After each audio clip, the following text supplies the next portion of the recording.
Are you tired of spending a lot of time by yourself? If so, then you need to learn how to create a great social life. And that's exactly what we're going to talk about today. I want to share with you the exact same process that I've used to figure out how to meet like-minded friends and overcome my social awkwardness. My name is Mike Macapinlac. I help STEM professionals improve their social confidence. If you're new to the channel, remember to subscribe and hit the bell to be notified when I post a new video every single week. Growing up, I was led to believe that if I went to school, got good grades, and got a good job, then everything else will take care of itself. While I did make good money working for a prestigious engineering company after I graduated, I still felt like something was missing. That's when I realized that I also had to learn how to be more social in order to create more meaningful connections in my life. That being said, here are 13 actionable tips that you can implement right away. All right, let's get into it.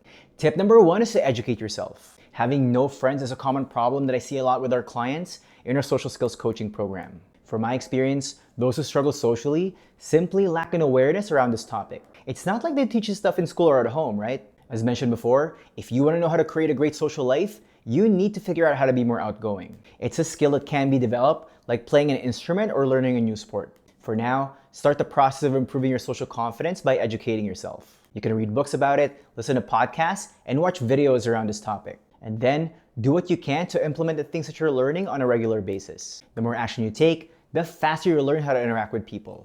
But if you want to get results much faster, consider working with a social skills coach. There will be no more guesswork for you because you'll have a proven plan to follow. You'll also have someone give you feedback on how you're doing and keep you accountable so you don't procrastinate. You'll get results much faster and finally feel in control of this part of your life. Tip number 2 is to set your social goals. Remember, you become the average of the people you spend time with. That's why you have to build your social circle intentionally. You can't help but adopt the mindsets and behaviors of those who you're around frequently. But before you go out and put yourself out there, set your social goals first. Take a moment to define what type of people you would like to connect with. The best way to do this is to clarify your core values. By taking the time to identify what matters to you, you'll be able to figure out how to create a great social life a lot easier. This is especially true if you're a shy introvert. Since you have limited energy to socialize, you have to be more strategic with your approach to making new connections. For example, let's say you want to meet other individuals who are creative, fit, and ambitious. Where do you think they hang out? Based on my experience, you'd probably find them at personal development events, group fitness classes, and trendy coffee shops. Remember, you can't meet the right people if you show up at the wrong places. By setting your social goals first, you can be more effective with how you go about building your network. Tip number 3 is to avoid isolating activities. Remember, nothing happens when you don't leave your house. That's why I recommend you cut back on watching television and playing video games for now. Whatever you do, avoid activities that isolate you. Not to mention, if you want to learn how to be more interesting, you need to do more interesting things. If you want to know how to create a great social life, I recommend you take up a new hobby with a social component to it. That way, you get to develop a new skill while meeting like-minded people. For example, you can join a co-ed volleyball group. You can also sign up for kickboxing. Taking any partner-style dance class like salsa is a good option as well. If you hate going to bars and clubs to socialize, you don't have to. You just need to find creative ways to meet people while doing something that you enjoy. Tip number 4 is to touch base with old friends. If you're wondering how to create a great social life, start with people you already know. To help you get started, just think of individuals you used to hang out with, like old friends, former coworkers, or previous classmates. And then just give them a call or hit them up on social media. Check in to see how they're doing and schedule time to hang out. As you can see, this whole process doesn't have to be difficult. You just need to plan for it and take the time to reach out to them. Keeping in touch with people that you know will give you some quick wins since you already have some sort of rapport with them. All you have to do is rekindle that connection. Tip number 5 is to meet your neighbors. If you think about it, you spend a good chunk of your time at home. That's where you sleep, relax, and get ready for the day. That being said, why not make an effort to get to know the people who live close to you? Connecting with your neighbors is really simple. All you have to do is knock on their door and introduce yourself. If you want to go the extra mile, you can bring them treats as well. I know making small talk for introverts isn't their favorite thing to do. But if you want to know how to create a great social life, then this is something that you need to develop as well. In order to build rapport with strangers, you have to be able to exchange polite pleasantries with them first. Also, if you live in a condo like me, I suggest you strike up a conversation with whoever's in the lobby or the person you share the elevator with. You see these people regularly, so why not take the time to get to know them as well? Even if nothing comes out of it, you still got to learn how to improve your conversation skills, right? Tip number 6 is to connect with people at work. If you're like everybody else, you probably have to go to work and earn a living to provide for yourself. Since you're there anyway, you might as well get to know your peers, right? Being able to get along with your coworkers has a lot of benefits to it. Not only will you enjoy your job better, but you'll also increase the probability of getting promoted to a leadership position. If you want to know how to be more likable, always put the spotlight on others. At the end of the day, we're all inherently selfish. That's why we like people who like us. On that note, be curious about others and have a genuine desire to get to know them. Also, make an effort to explore as many mutual interests as you can. By doing so, you increase the feelings of sameness with whoever you interact with. As a result, people will feel a lot closer to you.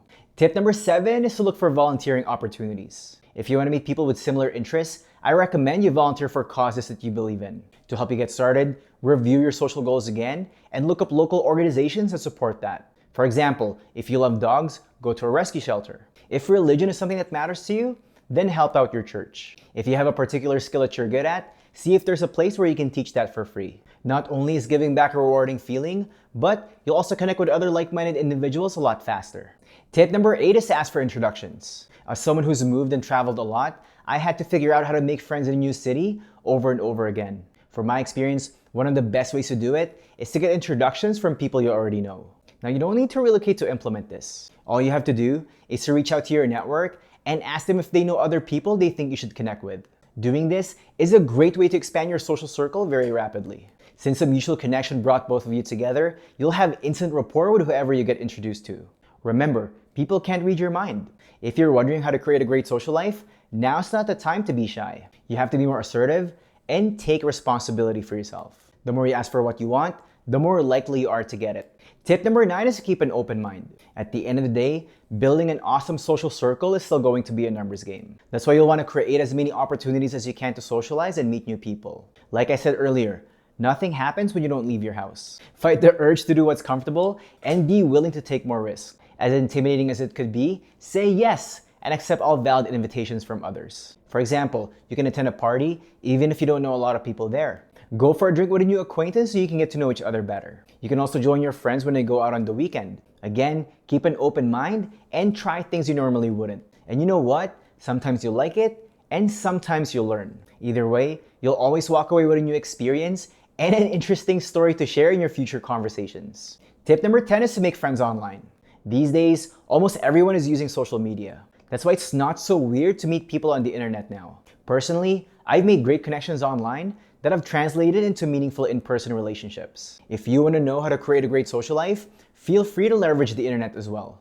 Doing this is not that complicated. You just have to implement the same ideas as if you were to connect with people in real life. To help you get started, figure out what kind of people you want to meet first, and then do some research to see where you can find them online. For example, you can join Facebook groups, look up Instagram pages, or just reach out to them on LinkedIn. In any case, make sure you have a social media profile that's an accurate representation of yourself. Have a good headshot, write an interesting description in your bio, and have an eye-catching banner. Make sure you post content that also showcases your personality as well. Show up at the right places and engage with other people's content. Once you have enough rapport, see if they'd be open to hop on a video call with you. Eventually, you can invite them to hang out offline and meet in person. Tip number 11 is to host more events. If you're wondering how to create a great social life, hosting your own events is a great way to do it. Doing so elevates your status among your peers because you're the one taking initiative to plan something together. For example, you can host a barbecue at your place. You can organize a picnic at the park. Or you can just invite people to go out for drinks at a restaurant. As you can see, doing this doesn't have to be elaborate or complicated.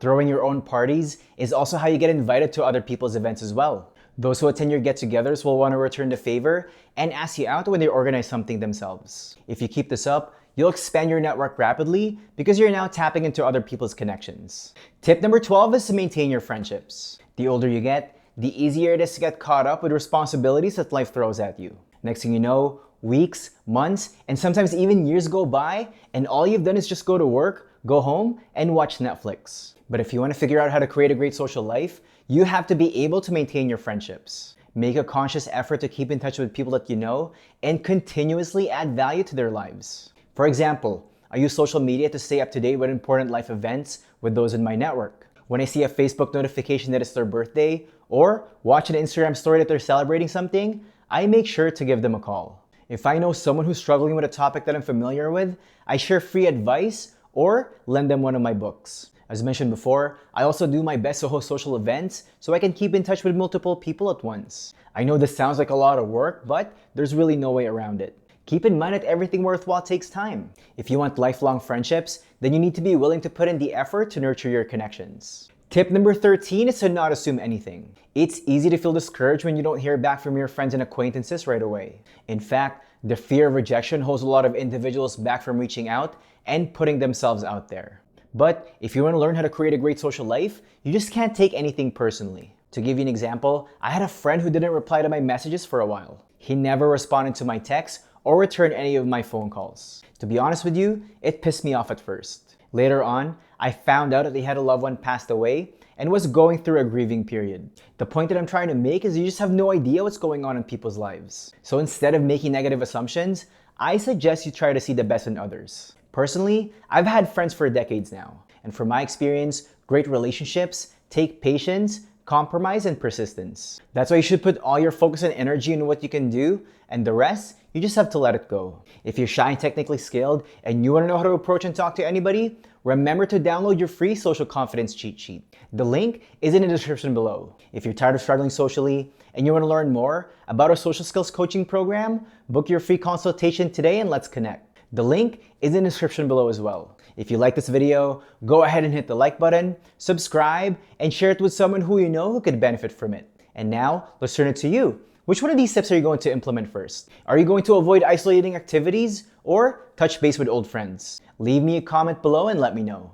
All right, that's it for me for now, and I'll see you in the next video.